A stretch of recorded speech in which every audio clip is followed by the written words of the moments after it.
Samantala, naniniwala si Ad Hoc Committee Chairman Rufus Rodriguez na maipapasa na mababang kapulungan ng Kongreso ang Bangsamoro Bill sa June 11. Mula sa Batasan Pambansa, ito ang balita ni Grace Casin, live! Yes, Grace?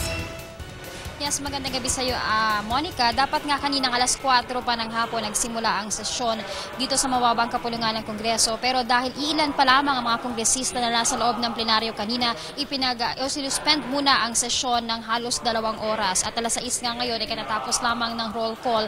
Umabot naman sa mahigit 200 ang mga kongresistang present. Ibig sabihin yan ay may quorum.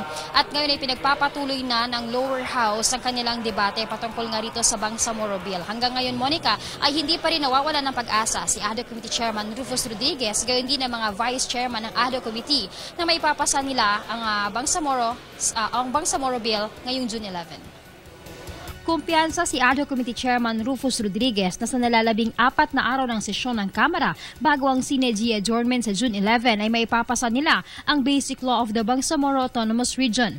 28 kongresista pa ang nasa listahan upang magtanong sa nilalaman ng Bangsamoro Bill. Walang time limit ang bawat kongresista sa pagtatanong kaya kadalasan ay napapahaba.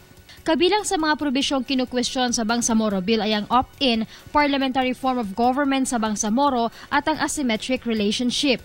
Nakikiusap si Rodriguez sa kanyang mga kasamang kongresista na huwag agad umuwi upang magkaroon ng mahabang oras sa pagtalakay ng panukalang batas. Kadalasan, pagsapit ng alas 7 hanggang alas 8 ng gabi ay nag-uuwian na ang ilang kongresista kaya nawawala ng quorum.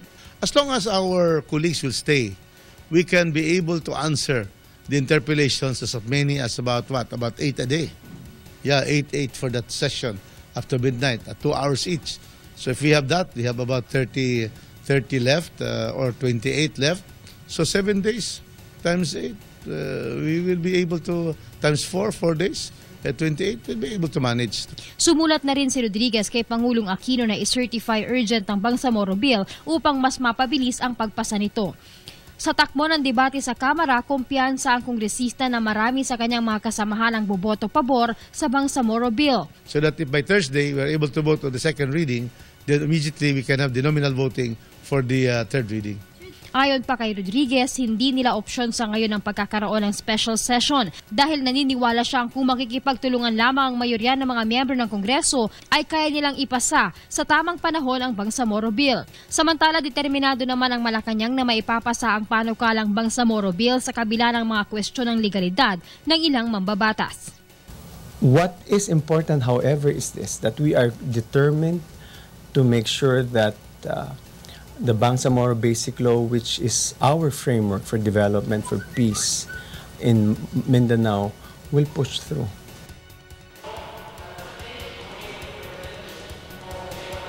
Monica, kanina bago nga magsimula ang sesyon, nakausap natin si House Majority Floor Leader Neftali Boyet Gonzales II at sinasabi nga naman niya ay wala nang time ang House of Representatives para ma-meet pa ang June 11 dahil nga sa haba ng mga kongresistang nakapila pa sa period of debate, nasa 28 pa lahat ng mga kongresista ang nakapila at nakahandang makipagdebate sa mga Vice Chairman at Chairman ng Ad Hoc Committee at ayon nga sa kanya mukhang malabo na nila nga maipasa ang Bangsamoro Bill sa June 11. Ayon sa kanya, kung hindi nila matatapos ito hanggang Thursday, sa pagbabalik na lamang ng sesyon, sa susunod na buwan nila ulit umpisahan ang debate at pipilitin nga nilang maipasa ito bago dumating ang budget for 2016 sa plenaryo.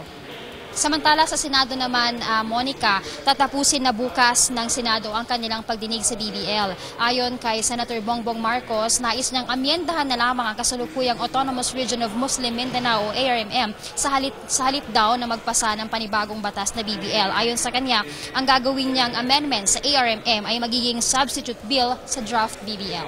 Yan muna ang pinakahuling balita mula rito sa Kamara. Balik sa iyo, Monica. Maraming salamat, Grace Casin, nag-uulat mula sa House of Representatives.